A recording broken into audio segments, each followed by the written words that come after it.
On parle aujourd'hui de toutes les maladies du ventre. Plaies de ventre, si ça existe, bien sûr. Colopathie, ulcère, gastro. Parce que souvent on dit, ouais, j'ai mal au ventre, je ne sais pas, c'est une gastro. Mais c'est quoi une gastro? Ballonnement, constipation, diarrhée. Bref, tout ce qui est dans le ventre, tout ce qui est lié aux maladies du ventre vont sortir aujourd'hui. À tout à l'heure.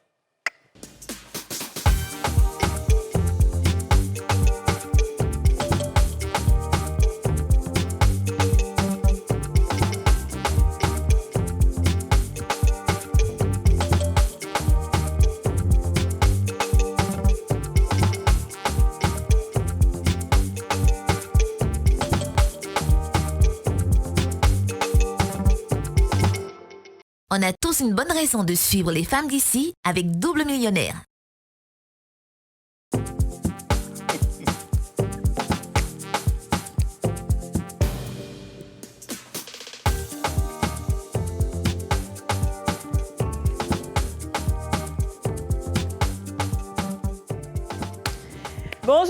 Bonjour à tous et bienvenue dans votre nouveau numéro des femmes d'ici. Nouvelle semaine, on espère que cette semaine sera fructueuse et qu'elle sera très belle pour vous. En tout cas, c'est ce qu'on vous souhaite de mieux. N'oubliez pas, l'émission en question, l'émission autorisée, c'est tous les jours du lundi au vendredi à 13h05. L'émission pour laquelle le monde s'arrête de tourner quand il est 13h05. Les horloges, tout se met en pause juste pour regarder 4 femmes. Yasmine Reda, Aurélie Eliam, Didja Soro et Kadi Touré. Je suis un peu grippée aujourd'hui, du coup, j'ai beaucoup de mal avec ma voix. Mais je suis très heureuse de te voir habillée dans ce joli boubou qui est rempli de couleurs et qui définit ta personnalité, remplie. En anglais, on dit you are bubbly. Tu vois, comme les bulles. Un bubbly, je suis comme une bulle. Merci beaucoup, Yasmine. C'est vraiment gentil. Ouais. Aujourd'hui, par contre, c'est Yasmine qui est habillée en Cendrillon avec son petit serre-tête là. Ouais, et puis j'aime la coupe courte. Ça fait bien les cheveux courts. Le maquillage. Je voulais changer un peu, comme c'est une émission de docteur, il y a une affaire de Bobo Douman, il y a une affaire de pur. Mais tu chantes quand le Bobo Douman comme ça. Et donc, j'ai voulu faire une coiffure pour changer. On a toujours de grosses perruques, hein. On en a tellement. On fait un peu court. C'est ça. Et puis on verra la semaine prochaine ce qu'on va changer. C'est ça. Peut-être que je serai en bleu. C'est possible. Les couleurs te vont bien de toute façon. En fait, tout te va. C'est vrai. Oui, tout comme toi. Ouais. Mais je veux le boubou après l'émission. Il n'y a pas de problème. Ça, il n'y a pas de souci. Le boubou est trop joli. Bah, enlève-toi un peu. Je peux te le donner, il n'y a pas de problème. Non, le boubou là est joli même. Toi-même, tu n'es pas voir. Ah, j'adore. En fait, ouais, c'est ça. C'est moi qui rends le boubou beau aussi. Hein. Ah. Faut le dire. Hein. S'il vous plaît. Kadi n'avait pas dit ça. N'avait pas dit ça. C'est que c'était pas Kadi. En train de complimenter cette dame. Vous m'avez parlé. Ouverture et puis elle a été frappée dans le coin maintenant. Mais c'est pas grave, vous me connaissez comme ça. Ma grand-mère disait, quand tu connais quelqu'un, tu l'acceptes toujours comme elle l'est. C'est comme ça, comme il est. C'est pour ça qu'on t'accepte comme tu es. Voilà. C'est pour ça que je voulais te chanter cette chanson. Nikakadi Ladia, Ikakadi Ladia, Nikakadi Ladia, Waribabe Dona, Nikakadi Ladia, Bébé Benya. Allez, Aladia, Aladia. C'est le moment des femmes d'ici. C'est le moment. C'est le moment. C'est le moment des Nanyaya. C'est le moment. Alors, dis-nous, comment tu vas? Ça va très bien, Kasi. J'aime bien, toi aussi, t'es toute rose, vêtue. Ouais. Avec une nouvelle coiffure, aussi. pour bien démarrer la semaine. C'est ça, tout à fait. Super. Je sais que tu as posé les vraies questions. Le week-end a été fructueux ce soir. Oui, attends, mais en ce moment, déjà, on ne peut pas. Mais il y a quelqu'un qui m'écrit pour demander tes mèches sont longs jusqu'où? Comme elle aime faire tout ce que tu fais. Mais j'ai attrapé, donc on ne peut pas voir la longueur, mais sinon c'est jusqu'aux fesses. C'est jusqu'aux fesses. Fais voir. Mais là, vu que c'est soulevé... Déjà maintenant, elle dit plus le nom de ses coiffeurs. Non. Elle dit parce que si elle dit le nom, on va partir faire nos coiffures là-bas. Oui, maintenant là, je suis mauvaise. On fait pas ça. Suivez-moi sur Insta, je vais vous mettre le nom de la coiffeuse. D'accord. Afin de follow. Je ne dis rien ici. Mais Aurélie, vous voulez savoir, vous pouvez retrouver là-bas. Je te l'offre sur un plateau d'or. Merci beaucoup. J'ai dit qu'il n'y a plus d'humilité sur ce plateau. C'est la de moi seule. Humilité, Sam. Aurélie, comment vas-tu, ma chérie? Je vais très bien. Métisse. C'est un peu gothique, tu vois, rouge à lèvres un peu gothique et tout. Ouais, tu sais, de temps en temps, la Cendrillon, elle aime bien rentrer au placard pour que, tu vois, la sexy. Églantine. églantine. Elle appelle églantine, ça. Elle dit, il a pris un truc. Oui, Églantine, mais t'es non, Églantine. Qu'est-ce qu'elle culot? Je vous ai vécu. T'as jeté ça sur elle. Alors, on a nos invités qui sont déjà sur ce plateau, 2 docteurs, et pas des moindres. Franchement, des docteurs qui nous ont épatés à leur passage chez les femmes d'ici. Ah, ils nous ont tellement épatés que ma feuille est tombée. Merci, Didja. Toujours là. Bravo. On a un bon poil. Elle était là. Alors, docteur Aoussou Tieko, gastro-entérologue, est là. Il est juste à côté de Yasmine. Bonjour, docteur. Bonsoir, docteur Aoussou. Comment ça va? Ça va. Ben, c'est un plaisir de te revoir. Non, pareillement, Tu te souviens de Yasmine? Oui, je me souviens. Tu te souviens de Didja et Aurélie? De tout. D'accord, de tout, hein? D'accord. En tout cas, Yasmine, elle a dit qu'elle était très contente quand on a dit que tu venais. Ah, d'accord, merci Yasmine. Et toute la nuit, j'ai pensé une petite Ouh là chanson là, pour je suis toi, flattée. docteur. J'ai voulu te la chanter, mais vraiment vite fait. Ouais. Mais j'aimerais bien que tu me prennes la main. Ah oui. docteur. Peux-tu te lever, Seigneur. docteur? Docteur, mon cœur bat parce que j'ai mal au ventre. Oh, dommage. Alors, grand docteur, comment ça se passe? Est-ce que c'est la gastro ou bien c'est l'hémorroïde? Au plutôt, docteur, soignez-moi s'il vous plaît, chevalier. Oui, je vous soigne tout de suite. Eh Dieu. Je vous soigne tout de suite. Ah ouais, j'adore. Docteur, alors, merci d'avoir accepté l'invitation. On va parler de tout ce qui se passe dans le ventre, mais vraiment sans forcément utiliser des termes techniques, mais vraiment terre à terre pour que tout le monde puisse comprendre. D'accord? Et puis, si on a de fausses informations, ben, n'hésite pas à nous dire qu'il y a de fausses informations. Hein, d'accord? C'est noté. Ensuite, docteur Bouédé Sabine, chirurgienne digestive et proctologue. C'est elle qui était venue parler de l'hémorroïde des hommes là. Ah, elle a Ça, parlé des... très remarqué. Ah oui, un passage très oui, remarqué. les gens vous ont Ah, beaucoup tout le apprécié. monde a parlé de ça. Merci. Alors, docteur Sabine, Oui. aujourd'hui aussi, on est avec toi et on parle de tout ce qui se passe dans le ventre. D'accord? Alors, on va peut-être commencer par ce qu'on entend communément, c'est plaie de ventre. Est-ce que plaie de ventre, là, ça existe réellement? Et c'est quoi? Si ça existe, c'est quoi la plaie de ventre? Ou les plaies de ventre? Vous pouvez... Alors, dans l'entendement de la population, je pense que quand on parle de plaie de ventre, c'est tout ce qui est inconfort digestif, en fait, mais qu'ils n'arrivent pas forcément à définir par expérience. Voilà. Totalement. Tout ce qui provoque une gêne, des douleurs et tout ce qu'on... Comme elle a dit, tout ce qui est inconfort dans le ventre, c'est assez souvent résumé dans le vocable plaie de ventre. Plaie de Parce ventre. que souvent, quand certaines personnes diront que ce n'est pas forcément lié au ventre même. Il y a des gens, quand ils tombent malades, tout simplement, ils sont malades. On dit que c'est plaie de ventre qui les fatigue. Parce que, comme on dit, tout part du ventre. Ouais. Tout part du ventre. Quand on n'est pas bien dans le ventre, rien ne part. Mais Rien ne marche. souvent aussi, on emploie ça beaucoup avec les enfants. C'est ça. Quand on leur donne, ne leur donnez pas trop de sucreries, sinon ça va réveiller plaie de ventre. Ouais. Donc on ne sait pas si vraiment il y a une plaie dans le ventre qui est déclenchée par des aliments ou par quelque chose qu'on fait. Ou Alors- on peut appeler ça, ou c'est les ulcères ou En fait, c'est un vocable qui rassemble tout. tout. Tout ce qui provoque une symptomatologie du ventre va être appelé plaie de ventre. D'accord. On ressent des brûlures, on dit qu'on a une plaie de ventre parce qu'on s'imagine que dans le ventre, il y a une plaie. Effectivement, une ulcère peut être considérée comme une plaie. Et là, on est d'accord, c'est une plaie de ventre. Mais au-delà de ça, il y a d'autres formes de pathologie qui n'ont aucune similitude avec ce qu'on peut imaginer comme plaie, mais qu'on appellera également plaie de ventre. Alors justement, quels sont les différents, on dirait, plaies de ventre que vous pouvez rencontrer le plus fréquemment dans votre cabinet, des personnes qui sont malades, qui ont des problèmes de ventre? Alors, pour des problèmes de ventre, donc, on a la pathologie douloureuse, donc tout ce qui fait mal, en l'occurrence les ulcères, les gastrites, ça c'est pour ce qui est de l'estomac, mais tous les organes qu'on a dans le ventre qui sont l'estomac, qui s'expriment par le ventre, qui sont l'estomac, le pancréas, le foie, les reins, tout peut faire mal. Au niveau, par exemple, de l'estomac, c'est un ulcère qui peut s'assimiler à une plaie de ventre ou une irritation. On peut avoir un abcès du foie, du pus dans le foie, qui peut également faire mal et qu'on peut assimiler à une plaie de ventre.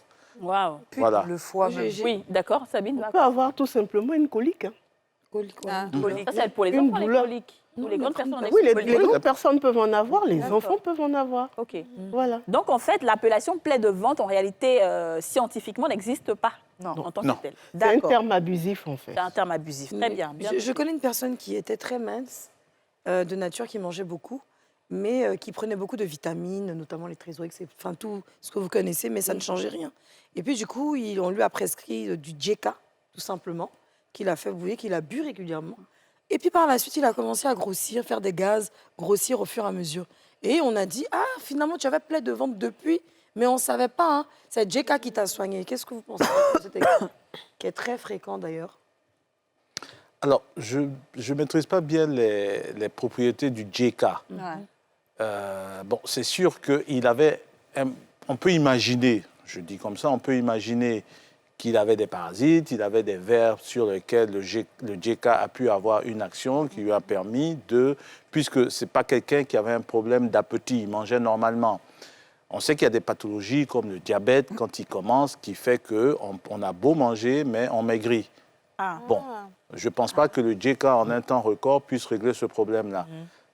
Voilà, donc c'est un peu difficile dans la mesure où on n'a pas fait d'exploration qui permettrait de savoir un peu ce qui a été à l'origine de cela. Ça veut dire que la médecine traditionnelle, là, il faut qu'on puisse peut-être avoir des personnes qui Ouais, vont qui aussi puissent- parler, parce que la médecine occidentale ne croit pas forcément à la médecine traditionnelle. Pas du tout, on y croit, dans la Ok. mesure où dans la médecine traditionnelle, on utilise des substances actives qui sont Ok. des médicaments.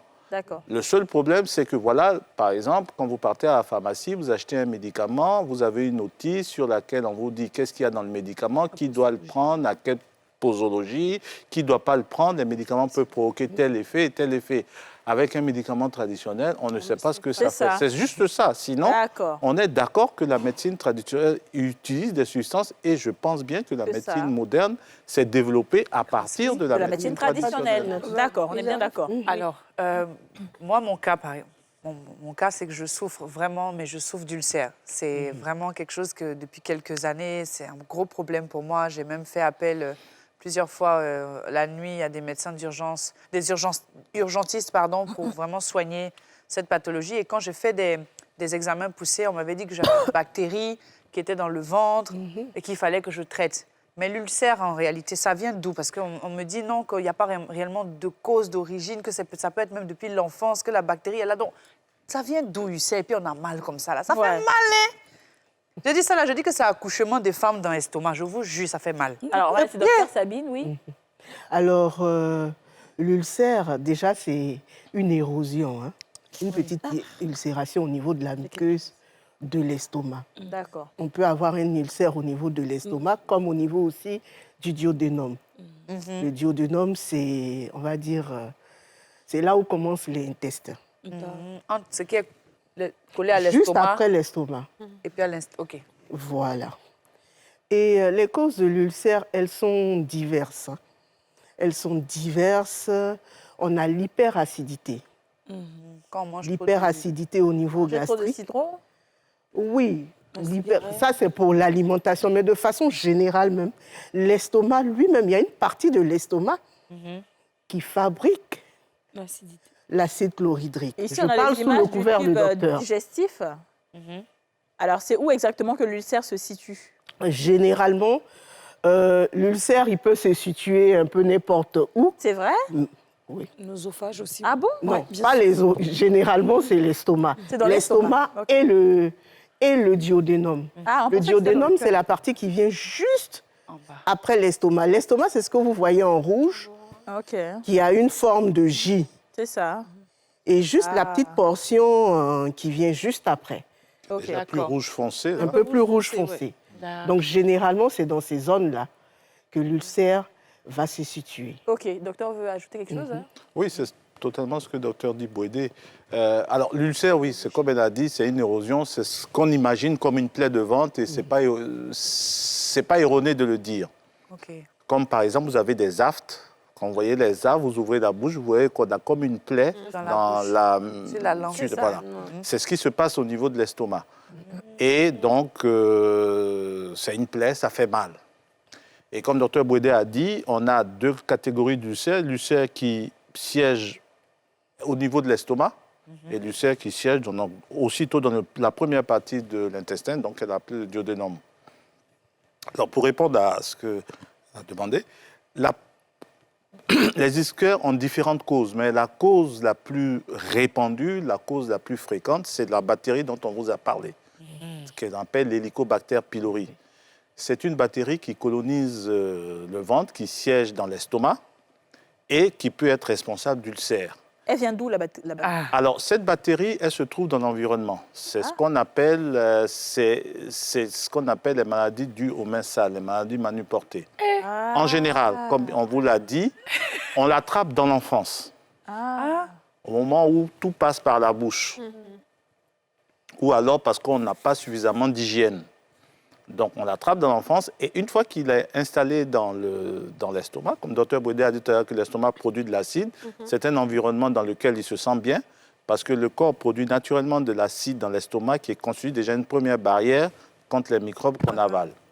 Et donc, il est là et tant que vous allez vivre, qu'on ne l'aura pas éliminé, il y restera. On considère que la moitié de la population mondiale est porteuse de cette bactérie.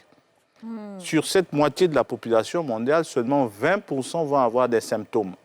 Des gènes au niveau du ventre, des douleurs, des brûlures. Et seulement près de 10% vont faire, 5% vont faire un ulcère.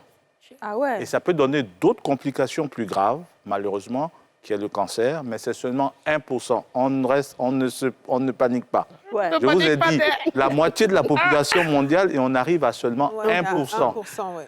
Donc, D'accord, on est mais tranquille. l'ulcère, alors nous, ce qu'on nous a dit aussi, c'est que c'est quand tu penses beaucoup, quand tu es beaucoup stressé, c'est ce qui crée l'ulcère. C'est ce à quoi on pensait. Mais les études, toutes les études qui ont été menées ont fini par démontrer que ça n'a rien à voir. Ah bon? La cause principale des ulcères, c'est ce microbe-là. Après ce microbe, il y a d'autres causes qui sont beaucoup moins fréquentes. Il est bon, puisqu'on s'adresse à la population, qu'on sache qu'à côté des ulcères, ce qui peut provoquer à côté de cette bactérie, ce qui peut provoquer un ulcère, c'est certains médicaments, les anti-inflammatoires. Ça, je pense que c'est ce qui a fait pour Aurélie. Là. Ça, là, moi, c'est ça qui a déclenché. Je pense. le truc. Donc, c'est Parce que très côté hygiène, elle est très minutieuse, elle est toujours propre, mais elle prend beaucoup de médicaments. Donc, les anti-inflammatoires, c'est très important. Ça peut provoquer des ulcères. Il faut que les gens le sachent. C'est possible. Après, docteur, Oui, vous voulez rajouter Oui, quelque je chose? voulais rebondir sur ce qu'il a dit parce que non seulement les anti-inflammatoires provoquent des ulcères, mais la plupart du temps, des ulcères qui se compliquent. Parce que nous, on en reçoit beaucoup en chirurgie qui ont carrément des ulcères qui vont aller jusqu'à se perforer. Percer l'estomac. Oui, dû aux anti-inflammatoires. Les femmes utilisent beaucoup les anti-inflammatoires pour traiter les règles douloureuses. C'est vrai. Oui, c'est vrai. D'accord. Et surtout, pour la population, il y a un médicament qui fait beaucoup de mal, le Gébédol. C'est quoi? C'est un anti-inflammatoire qu'on trouve un peu partout. J'ai les dents là. Chez les femmes qui vendent les médicaments dans les rues, mais qui est assez surdosé en fait. Et parfois, quelqu'un peut avoir une rage dentaire et il a un ulcère, souvent même il ne se sait pas ulcéreux vraiment. Et puis, paf, il en prend. Et puis, C'est ça, ça même. déclenche. Ah, c'est ça. C'est ça que j'ai eu, là. Ouais. C'est ça, parce Mais que c'est j'allais quoi chez la- le dentiste. C'est quoi la J'ai différence? pris ça et puis ça m'a... Oui, vas-y. On reste sur l'ulcère, hein, jusqu'à ce qu'on C'est quoi finisse. la différence entre justement les ulcères et les remontées acides? C'est Parce ça que moi, je veux souffre demander. de remontées acides. C'est ça. Donc, je voulais savoir c'est quoi la différence et qu'est-ce qui crée aussi ça, les remontées C'est-à-dire acides? que souvent on mange, un peu un coup on sent que l'huile veut monter. Souvent Alors- on C'est pas mange, huile, on ça sent brûle, que piment. ça brûle. Souvent même Ça nous, brûle. quand on mange l'huile même monte, tu commences C'est à comme pousser. s'il y a de l'eau chaude. Voilà. Ça Et il y a un remonte, ça brûle. petit goût Amer. amer Piquant, qui remonte. Ça, c'est quoi? Parfois, il peut avoir une stagnation au niveau de l'estomac qui peut faire que les liquides peuvent remonter. Il peut avoir aussi, c'est pas pour vous effrayer, hein, une pathologie qu'on appelle les hernies hiatales aussi, dans lesquelles on a souvent des remontées. Mais quand vous parlez de stagnation, ça veut dire qu'on n'a pas digéré. La nourriture reste dans Que ça l'estomac. reste- Il y a eu trop de nourriture dans notre ventre. Non, pas forcément, pas forcément. Parfois, on a digéré, mais parfois, il y a un peu trop de liquide et tout ça, donc L'huile, ça peut Ah. remonter un tout petit peu. D'accord, on va marquer une pause publicitaire et on va revenir continuer cette émission.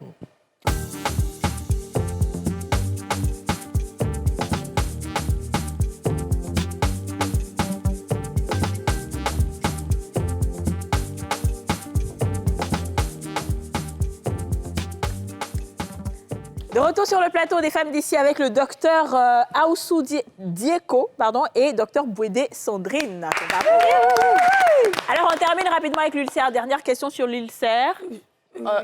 Oui, on disait aussi que l'ulcère, c'est souvent dû au fait qu'on mange trop de piment.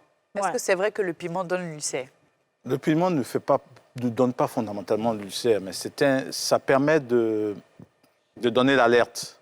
Dès l'instant où quelqu'un qui tolère habituellement du piment et qui commence à avoir des brûlures quand il mange du piment, ça veut dire qu'il se passe quelque chose.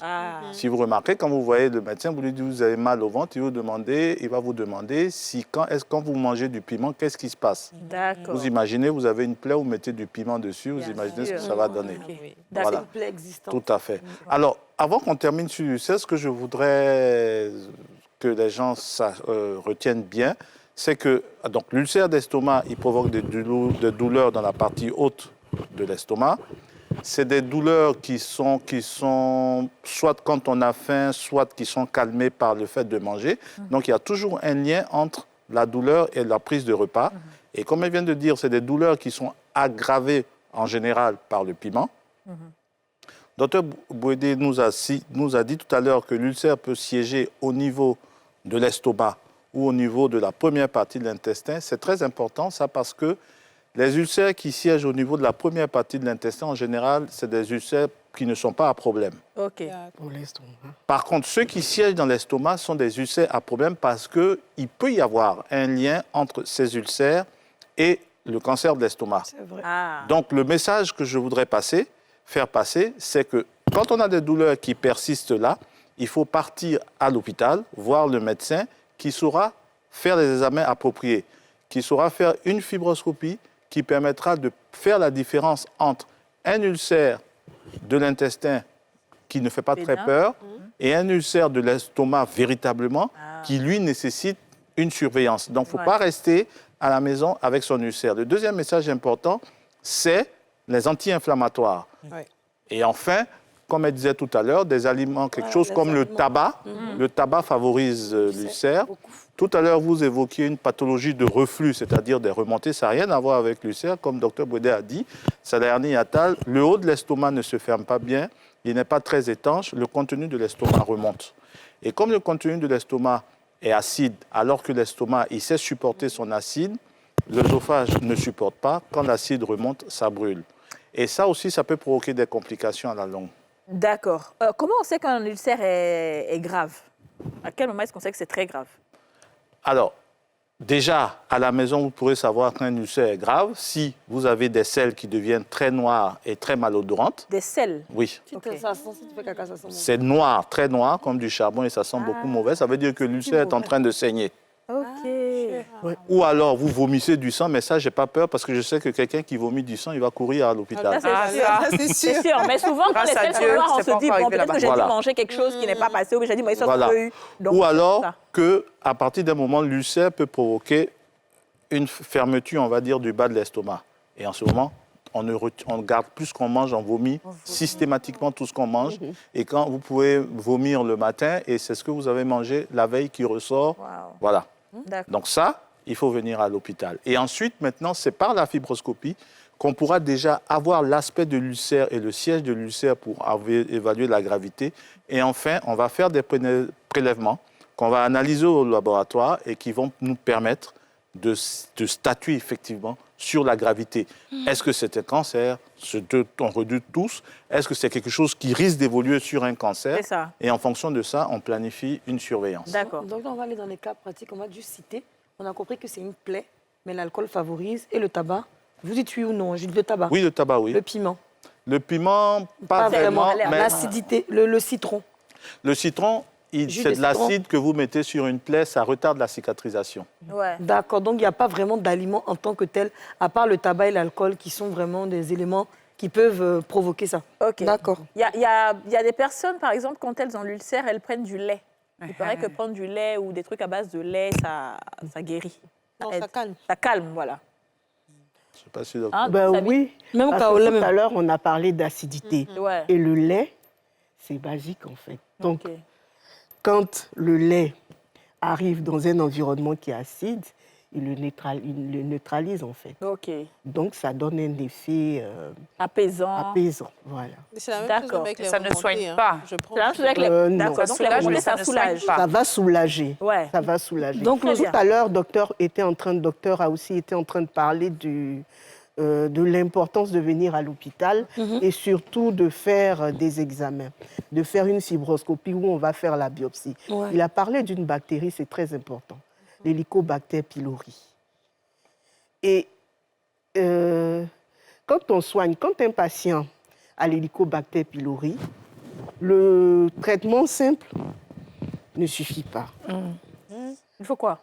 Je veux dire, le traitement, il y a un traitement particulier. Oui, oui, si. Et s'il ne vient pas à l'hôpital, s'il ne fait pas les examens, il ne peut pas savoir qui il a. Ouais. Donc, du coup, il fait de l'automédication et son ulcère ne Grandi. finit pas. Donc, comment est-ce qu'on sait aussi, dernière question sur l'ulcère, comment est-ce qu'on sait enfin, si on est malade et qu'on nous prescrit, par exemple, un anti-inflammatoire, est-ce qu'on peut dire au docteur, enfin, je ne veux pas prendre ça parce que ça me donne de l'ulcère? Est-ce qu'il y a d'autres Bien sûr. alternatives au ça Bien sûr, et même le médecin, la plupart du temps, le médecin demande. Demande. C'est vrai. Vous êtes allergique à la quinine. Avant de tout ça. faire des De l'ulcère, prescriptions, ouais, aussi. il pose un D'accord. minimum de Mais souvent, toi-même, tu ne sais même pas, en fait. Ouais. Et tu vas prendre.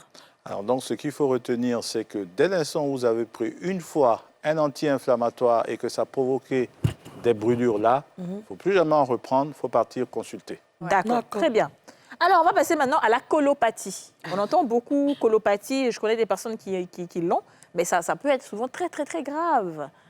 C'est quoi la colopathie, docteur Sabi? Alors, la colopathie, en termes médicaux, on parle du syndrome de l'intestin irritable.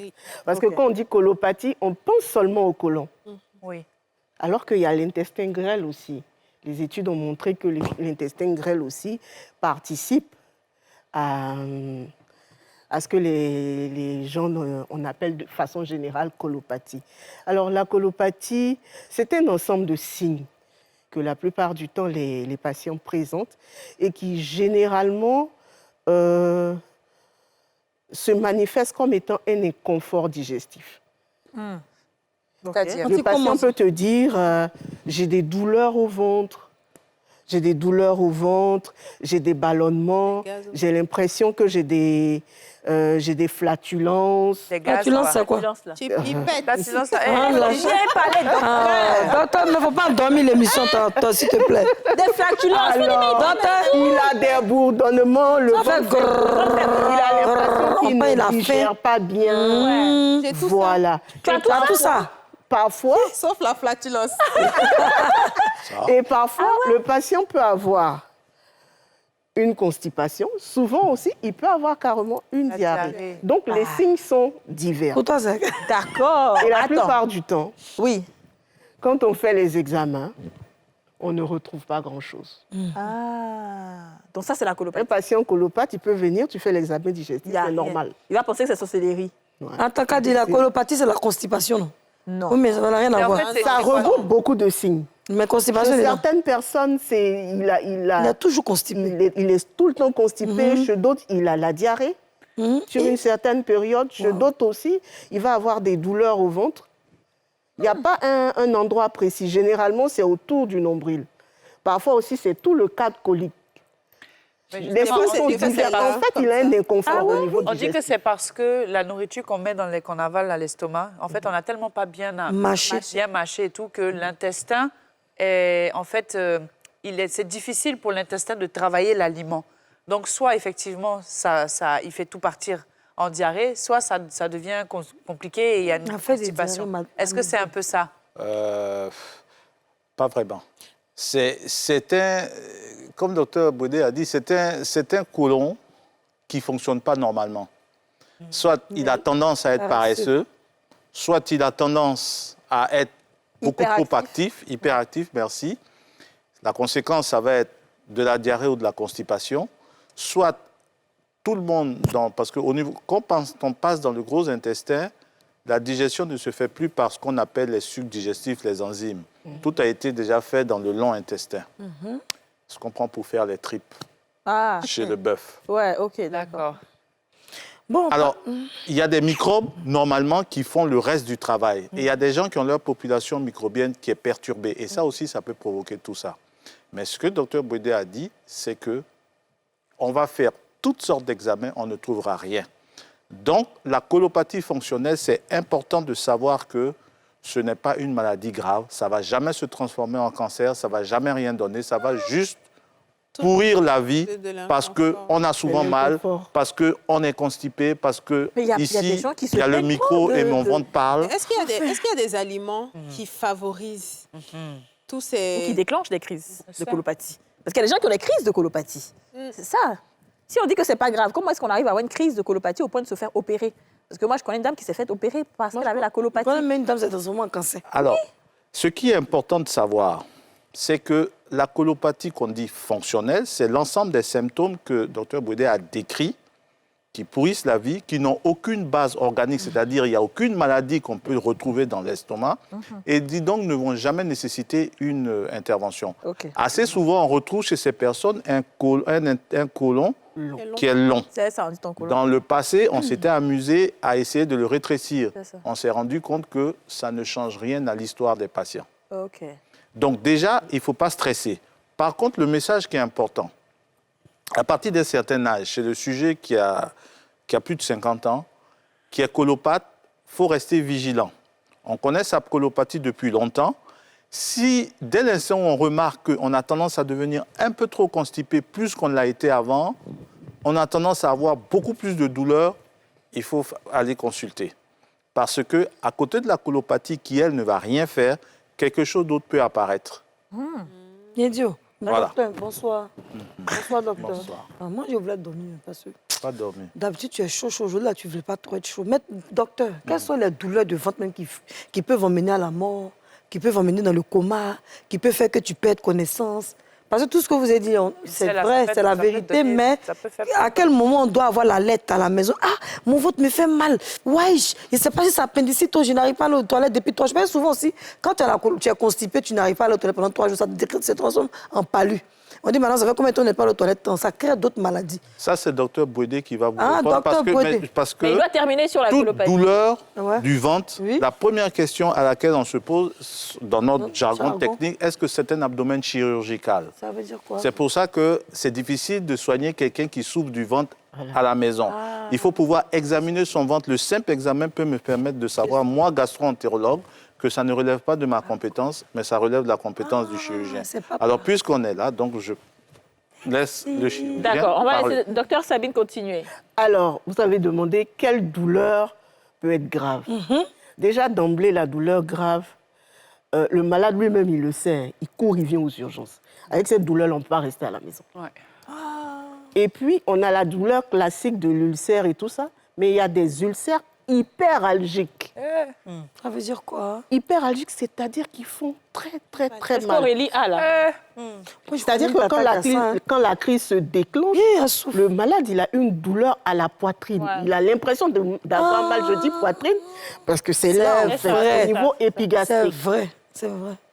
Et ça fait très, très mal, ça sort dans le dos. Il paraît, oui. Et quand c'est comme ça, il court, il vient à l'hôpital, C'est ça. on examine, ben, on se rend compte que ce n'est pas un abdomen chirurgical. On met les médicaments et tout ça.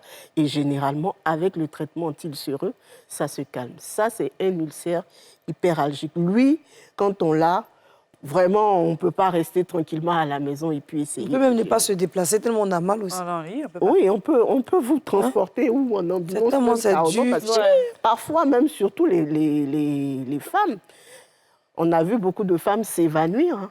Ouais.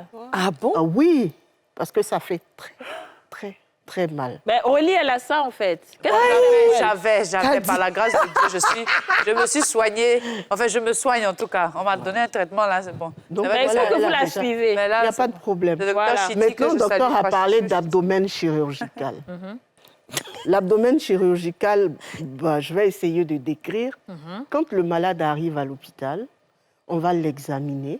Devant une douleur vive, quand on examine, il y a des signes. C'est un abdomen qui est sensible qu'on ne peut même pas toucher.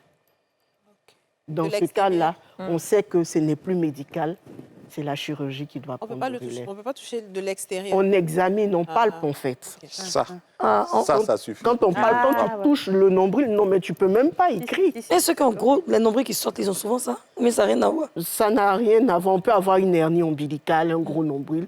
Mais par contre, quand c'est étranglé, c'est chaud. Hein. Étranglé, D'accord. c'est-à-dire. Donc, si on doit terminer sur la colopathie, qu'est-ce qu'on doit retenir? Alors, Pour Moi, ceux je qui veux ont bien qu'on la- parle de, oui. de nourriture, parce qu'il y Voilà. a beaucoup de choses qui sont interdites. Ne mangez pas à checker, C'est ça. du riz, tout C'est ça. un féculent, ouais. donc, la colopathie, c'est un côlon qui fatigue, mais qui ne tue pas. D'accord. La colopathie, donc, dès l'instant où ce n'est pas une maladie, il n'y a pas de médicaments qu'on va vous administrer et qui vont vous faire disparaître la colopathie. La colopathie se traite par un ensemble de mesures. Vous avez un côlon, on va dire, qui est capricieux, comme je dis souvent à mes patients. Vous imaginez, vous vivez avec votre mari, il est très capricieux, mais vous l'aimez, vous n'allez pas partir, vous allez apprendre ce qu'il aime et ce qu'il n'aime pas. C'est la totale. Et puis, comme ça, vous allez marcher avec lui. Il y a des aliments qui sont réputés être, par exemple, produire beaucoup de gaz. Ah oui, comme Ah, Voilà. comme les Chou, œufs. igname Le pour chou, moi, en tout cas. le gname. Ah. Ah, ça. Dans tout, hein, même pas de salade de choux.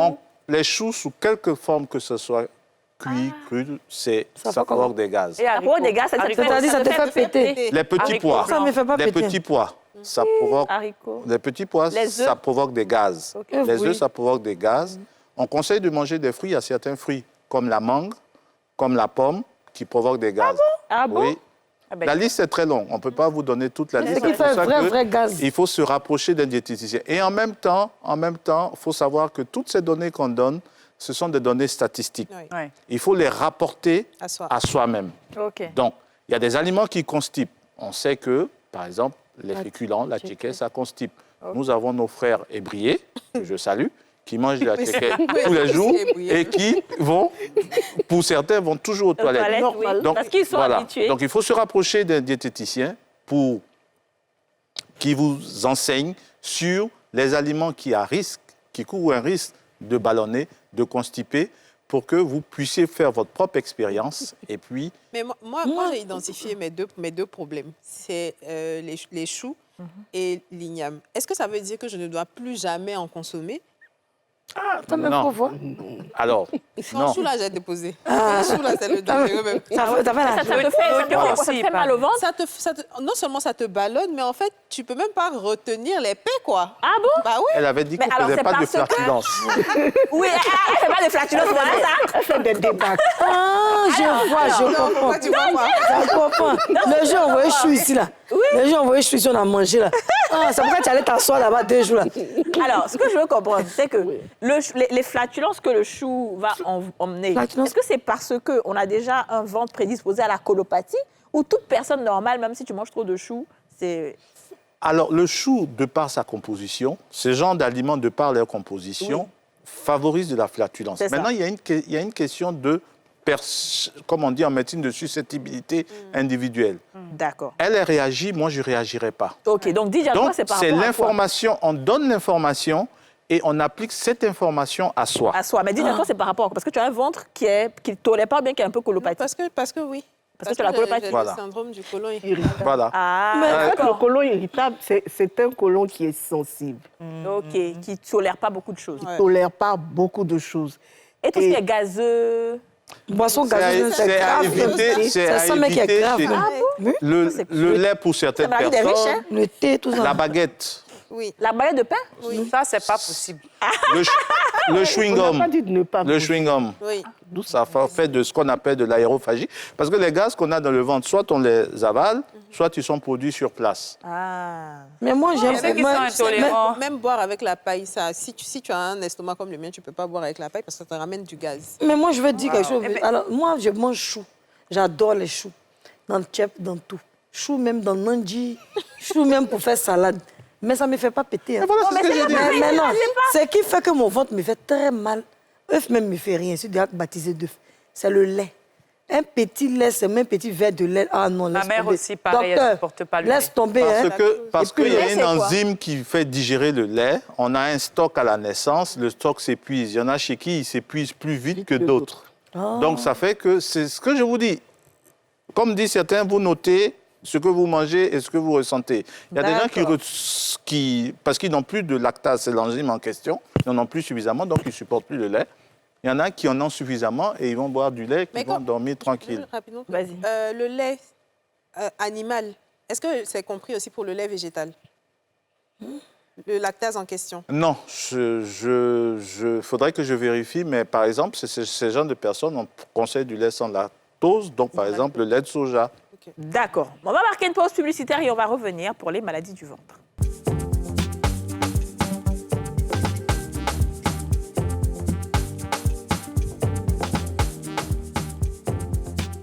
Nous sommes de retour sur le plateau des femmes d'ici. On parle des maladies du ventre avec Dr Aoussout Dieko et Dr Bouédé Sabine.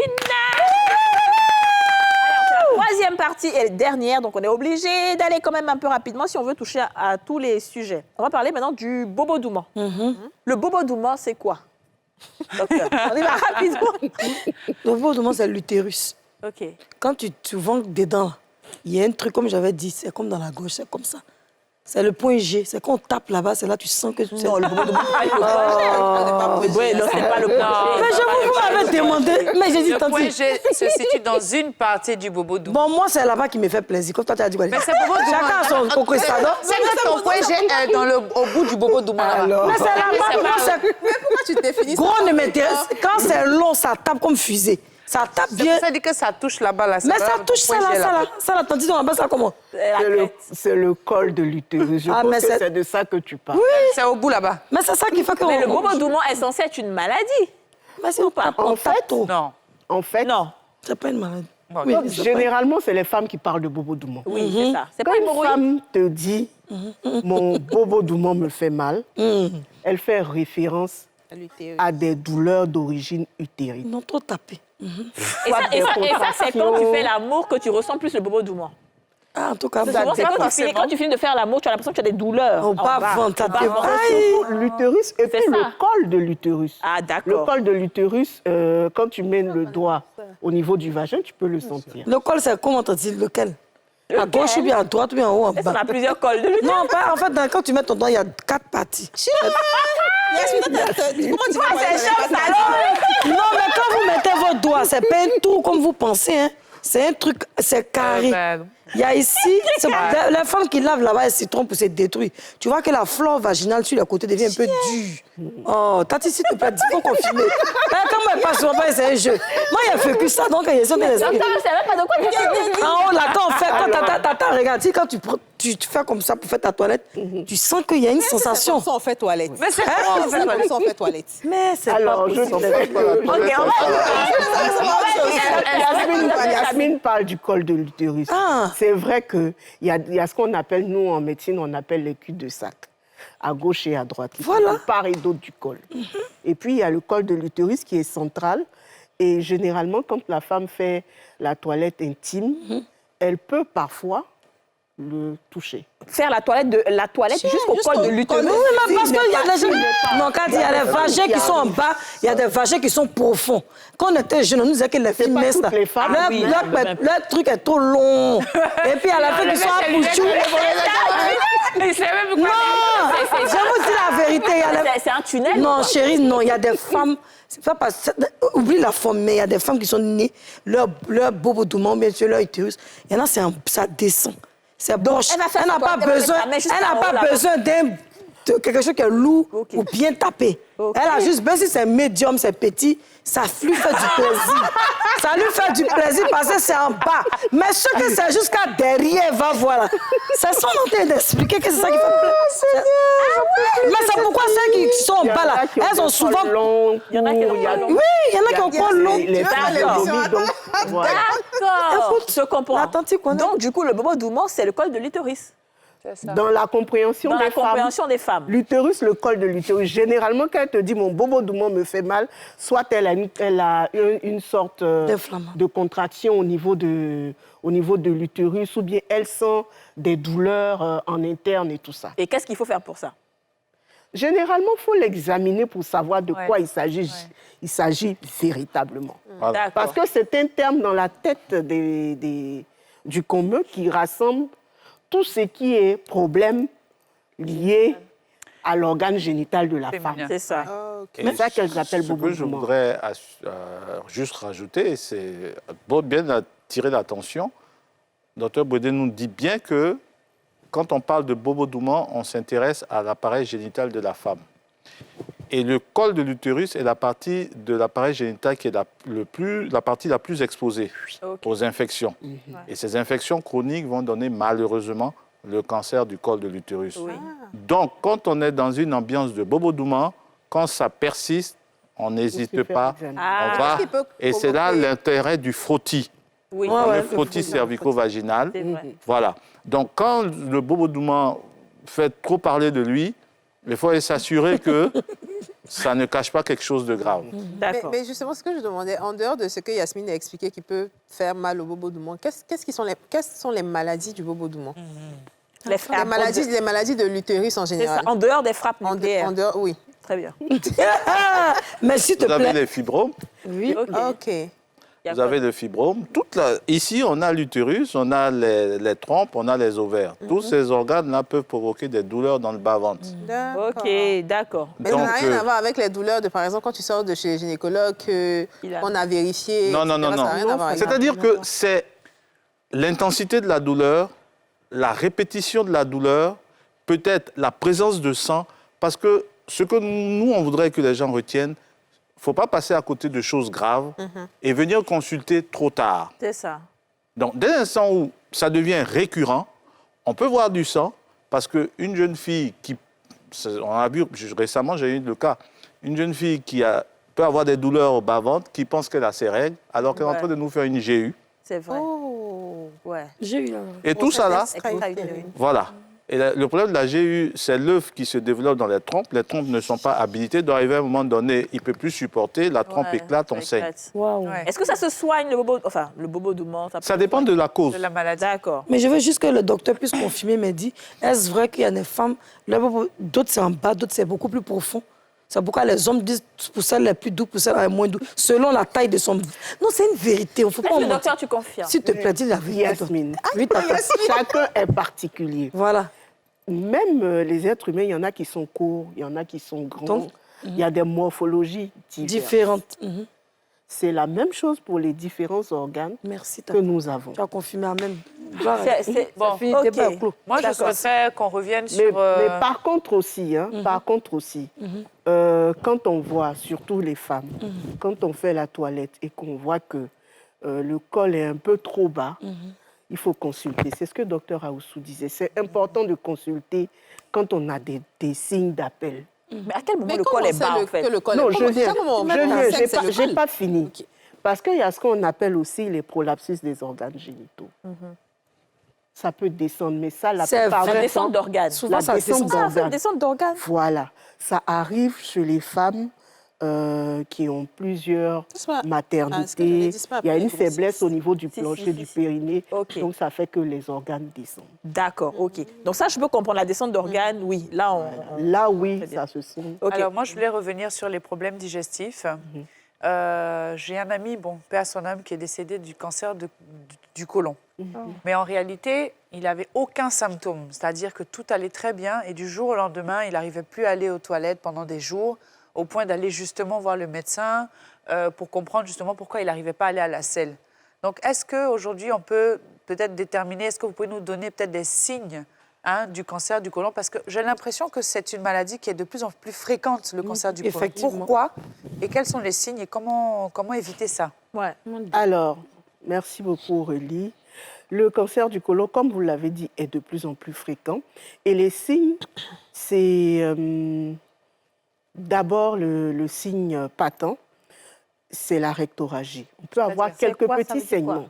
La rectorragie, c'est des saignements au niveau, De l'anus. au niveau anal. Ok. Quand on va à la selle ou même en dehors des selles. D'accord. Un jour, on peut avoir des pertes de sanguine au niveau, quand on va... Dans à la l'anus. selle. Ah, Dans l'anus. par l'anus, pardon. Voilà.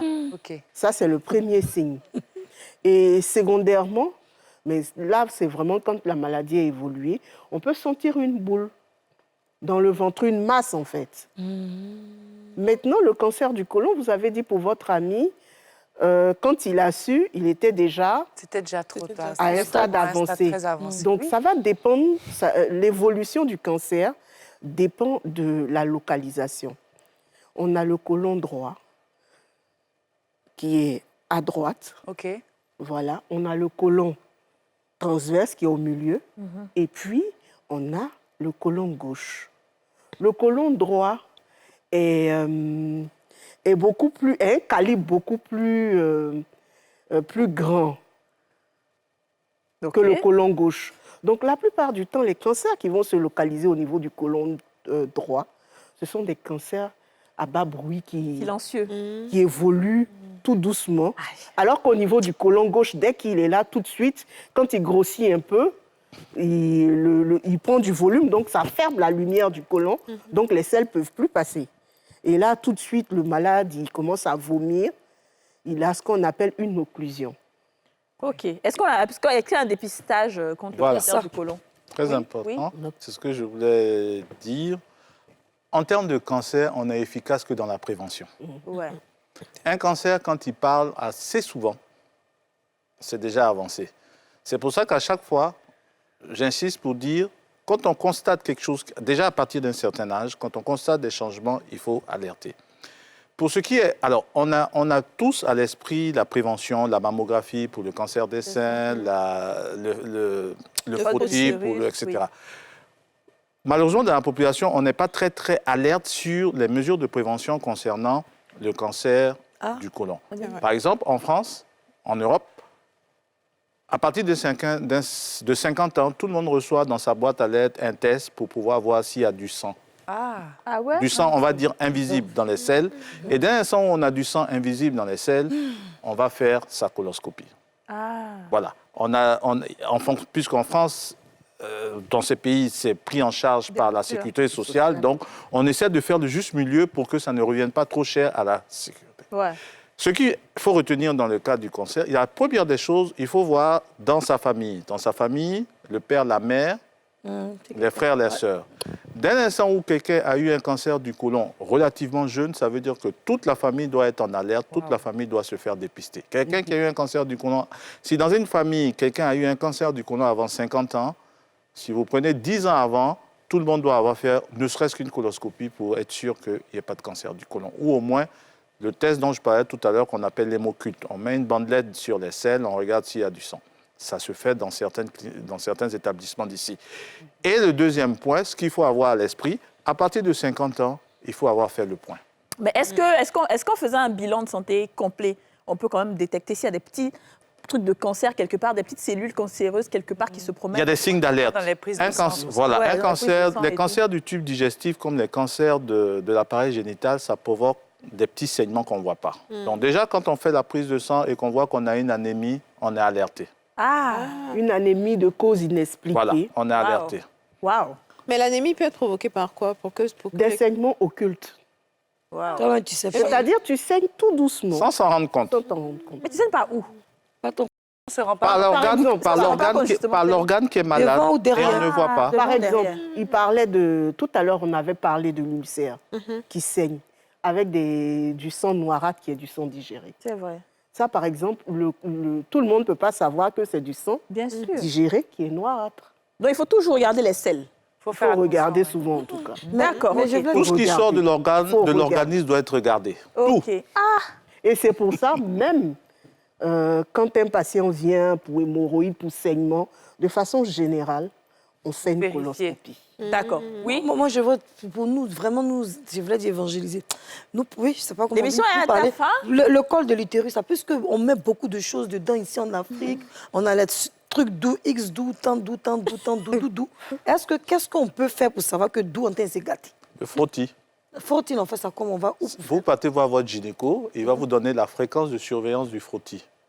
Et les jeunes filles, j'ai pas fait cette année. vaccination contre le papillomavirus. Les filles vierges. D'accord, OK. Mais c'est pas bon pour nous autres, là. Moi, il va aller faire mon vaccin. Ouais, on aurait dit d'aller faire son vaccin. Ça risque d'être trop tard. Non,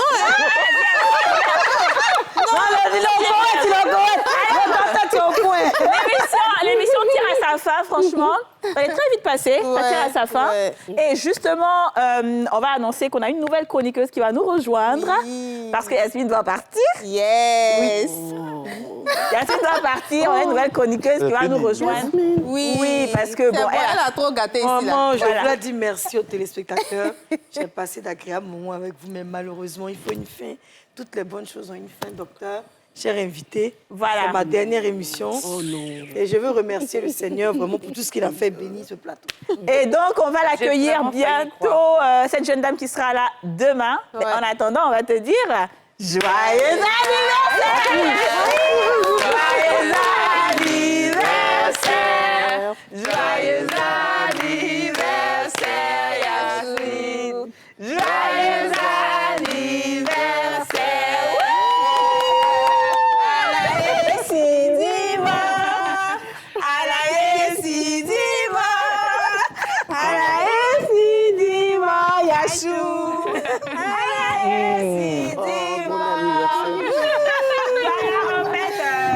Elle ne va nulle part.